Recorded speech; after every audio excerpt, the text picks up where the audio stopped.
Well, thanks for visiting us this morning at ktalnews.com as well as your Weather Authority app. I'm meteorologist Josh Marces with your Tuesday morning forecast update, and our temperatures again feeling great this morning. A couple of warm days here. Today we may have a few locations close to 90 degrees or so, and same thing tomorrow. But it is late tomorrow that we do have a cold front coming in, and it looks like this front will trigger a line of thunderstorms, and we'll have to be watching some of those storms for the potential for some high wind. But what we'll feel today is kind of that warm up ahead of the cold front. Our temperatures likely in the upper 80s in most locations. We will deal with a little more cloud cover here north of I-30, so you'll come in a little bit cooler in Idabel and DeQueen, but most of us headed into the upper 80s this afternoon. Now, you can definitely see our cold front here. There is still a slight chance that we could see some rain develop maybe across northeast Texas. For now, expecting dry conditions for most of us today, and as that front moves in tomorrow afternoon, the front will likely be arriving during the warmest part of the day, so there will be a lot of fuel with the warm air and some humidity building back in the next 24 hours. We should have some of the ingredients there to maybe see a damaging wind gust or two,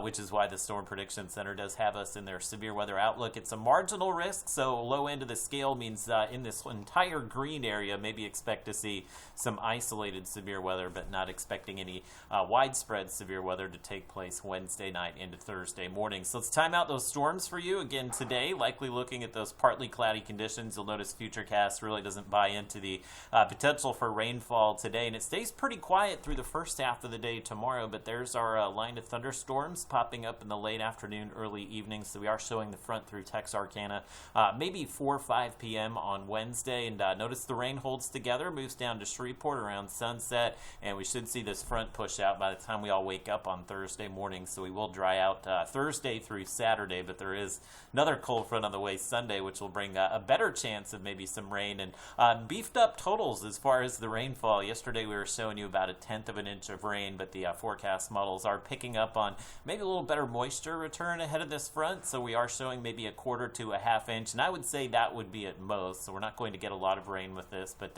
given that it's been a month since most of us have seen any rainfall, we'll be happy to see any rain at all late Wednesday. We'll dry out, cool down just a few degrees here to close out the week, and then for the weekend we still have that chance of showers and storms on Sunday, and looking like cooler weather for much of next week. I expect we'll have highs in the 60s and 70s for much of next week.